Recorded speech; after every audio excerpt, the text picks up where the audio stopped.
আরে রাস্তাঘাটে ড্রাইভাররা মারামারি করে, আল্লাহ কি অবস্থা! পুরো রাস্তা জ্যাম লাগায় ড্রাইভাররা মারামারি করতেছে।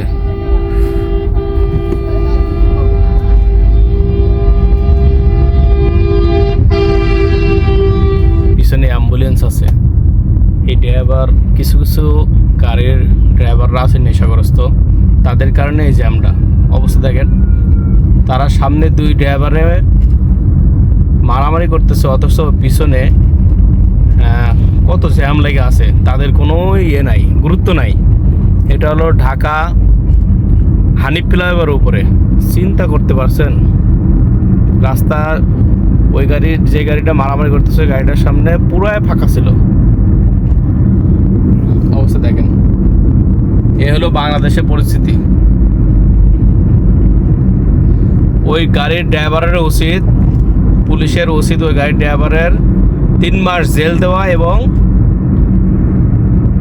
3 মাস জেল দেওয়া সহ তাদেরকে 30,000 টাকা করে মামলা দায়ের করা উচিত।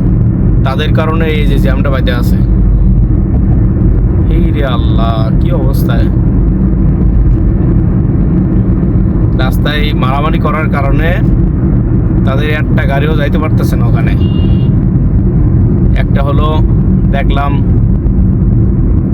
ভিআইপি গাড়ি, পিছনেরটা দুইটা গাড়ি মারামারি করতেছে। পিছনেরটা ভিআইপি গাড়ি, কোন একটা নেতার গাড়ি টাড়ি হবে, সরকারি চাকরিজীবী, ফ্ল্যাগ লাগানো রয়েছে।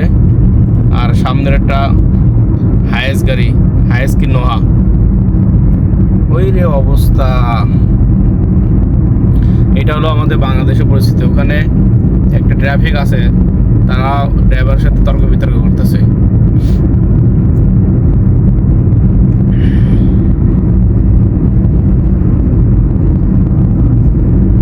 কয়েক কিলোমিটার জ্যাম বাই দেখছে, কয়েক কিলোমিটার।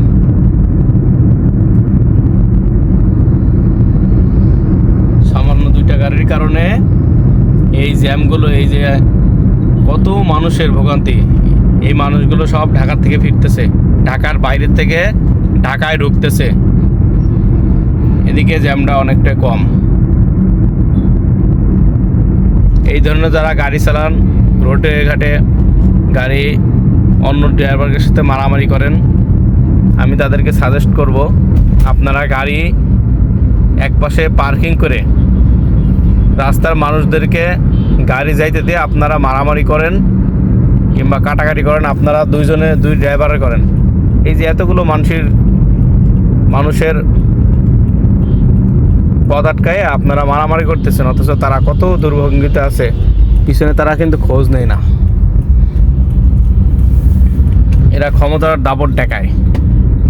এই ক্ষমতা কোথায় চলে যাবে যেদিন আল্লাহ মৃত্যুর ডাক দেবে?